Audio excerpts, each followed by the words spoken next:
Now, what is very interesting to me as it relates to Bishop Mason is there are some who will say, when they talk about the March on Washington 1963, that A. Phillip Randolph had the first March on Washington in 1941, and historians like to give A. Phillip Randolph his due.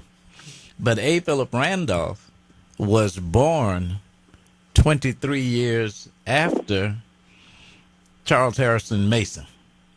And we don't give him the tribute that we pay to A. Phillip Randolph.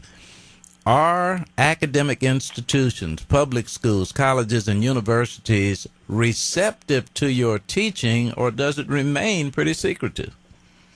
Well, at this point, it's what you pointed out was a very important point about A. Phillip Randolph, because he is also part of what you call the pre-civil rights in America, and I addressed that, talked about that in several different ways. One of the ways that A. Phillip Randolph brought in is really his first.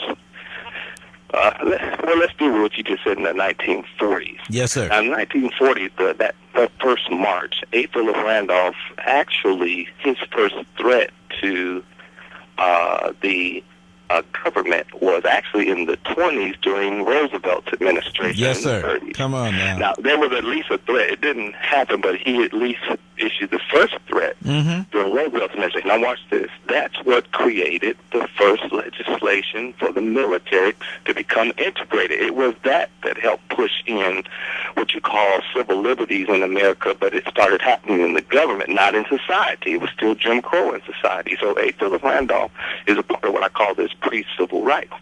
Now, Mason, his part that played in the military process, he already kind of laid the groundwork. Mason did, and that's how he did it. In 1917, President Woodrow Wilson created the first draft in America. It's the first time it occurred in World War I.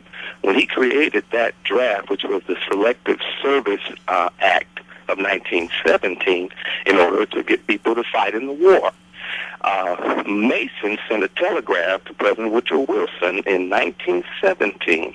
It's almost 20 years before A. Phillip Randolph. Yes, sir. About him setting an agreement about how should the government deal with religious people in regard to if they're pacifist or if their faith or religion do not fight in the war. Now, he predated what we know the most with Muhammad Ali when he contested his Muslim religion in the 60s. Well, Mason did this 70 years before Muhammad Ali.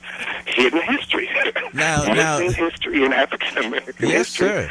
And he ended up being invited to Washington by the president. The president was so amazed at a black man that even dialogue about the Constitution and civil liberties, he invited him to Washington. He talked to the War Department and basically carved out what you call the Conscious Objector rule that the military has today. So Mason kind of paved the way. So when Phillip Randolph did what he did, the first threat, then it just pushed the military on the end to integration.